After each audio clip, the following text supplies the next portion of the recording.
Hi, I'm David Bodemer, the editorial director with National Real Estate Investor, here with Dr. David Lynn, who's formerly with Clarion Partners. He's written 3 books about real estate investment that are all available on Amazon. He's got over 25 years experience in the industry, and we're part of a excellent panel that we're starting talking about the state of the economy and how that's sort of affecting the overall picture. So what do you think were some of the key takeaways from that discussion? Well, in terms of the economy, we're in a slow growth period, certainly below trend. We have high structural unemployment. Mm-hmm. I don't see that changing for the next 4 to 6 years, unfortunately. We don't have any major engines of growth that'll provide enough impetus to pull us out of that kind of slow growth pattern. And we're just going to see anemic job growth for some time to come. The last month, job reports were not very good, 69,000.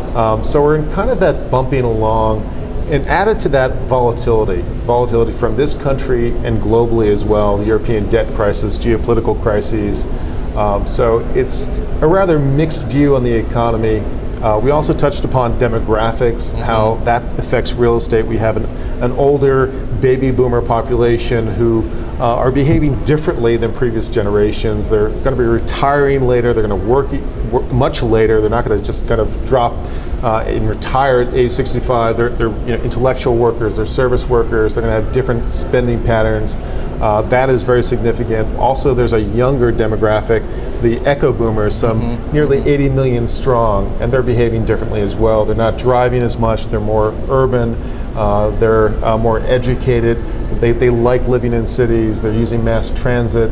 So they're transforming these gateway cities more and more. And values really follow the demographics and the investment patterns. And then another thing we mentioned is the pattern of the economy. There are winners and losers. So some sectors are actually doing pretty well, like high tech and medical, certain professional services, ag, energy are doing very well, and others are not. A lot of manufacturing, residential construction, for example, not doing as well. So there's this increasing shakeout economically, and it has this geographic spatial pattern too.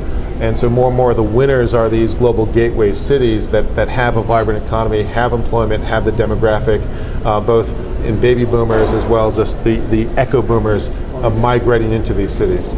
And I think with the statistic that I think was in the panel is that even with the job growth we've had, we're still something like 5.5 million below the previous peak, and then once you factor in the fact that the U.S. population is growing, it's even more of a deficit. So then that clearly has implications for commercial real estate, since so many of the property types are dependent on jobs. And people being employed, and you need people being employed to go to the stores, go to hotels, all that stuff. So, in terms of how that translates into investment, it does seem to kind of back up what you're saying about the core cities, because those are the stronger ones, and the secondary and tertiary ones are still a bit of a problem spot. Is that sort of?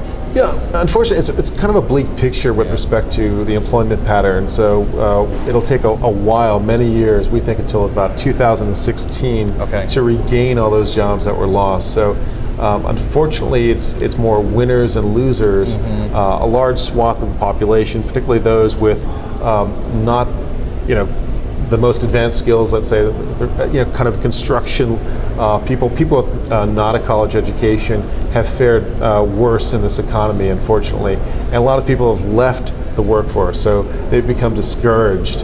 So the unemployment rate is actually a little bit misleading, because if you include the workers who dropped out of the system, it can actually be higher. So we think that we're in for higher structural unemployment for some time. And if you look at the pattern, again, the locational pattern of that, we tend to see more job growth in these larger global gateway cities. And it's sort of a virtual cycle. We have agglomerations of industries that tend to be more competitive domestically and globally. They're creating more jobs, and they attract higher skilled workers, and they in turn will invest more. They'll start businesses as well. And so that's why we see high tech in some of these areas. I mentioned medical, education, certain professional services, media. But outside of those, it's very much of a mixed pattern. So in a lot of secondary and tertiary cities, you really don't see the job growth. In fact, some of the cities are still losing jobs. We just don't have a dynamic economy, I think, going forward. We have a lot of political stalemate. We have higher taxation, a lot of regulation in this country. Those are all drags on economic growth that I don't see changing anytime soon, unfortunately. Okay. And then the other sort of big question we've got, right, is this Euro crisis, and how do you see that shaking out and then coming back and affecting investment in the U.S., if at all? The Euro crisis is a crisis of confidence. Our exposure, U.S. banks' exposure, is not that great. Okay. It's only maybe about 5%. Our exposure to our GDP with respect to exports to the U.S. So if all exports would disappear tomorrow, it would only be 2% of our GDP. Okay. That's all it would be. So it's not really that great of an economic effect. It's more of a psychological sentiment effect. And it certainly could hurt the banking sector if a country like Spain defaulted on its bond obligations. Spain and Italy are the most worrisome. I think pretty much Greece is already written into the script. So we assume it'll drop out of the EU. We assume it'll default on all of its bonds. But I think the big problems are larger economies like Spain and Italy. And I think, who knows, it'll continue to play out.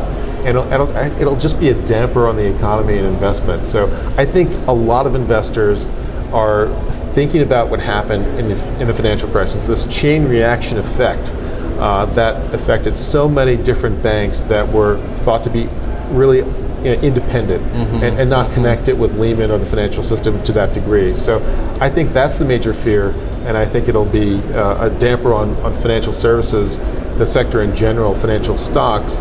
And just this sort of Damocles, hanging over the global economy until we have some degree of transparency on Spain and Italy, that they will continue with austerity, that they will continue to meet their bond obligations, and that they won't go into default and potentially succeed from the EU. Those are the nightmare scenarios in that situation. Yeah. All right, well, thank you so much for spending some time with us. It's my pleasure, for David. being at the conference, and make sure to watch other videos in our series from the Strategic Real Estate Investment Conference. Thank you for your time.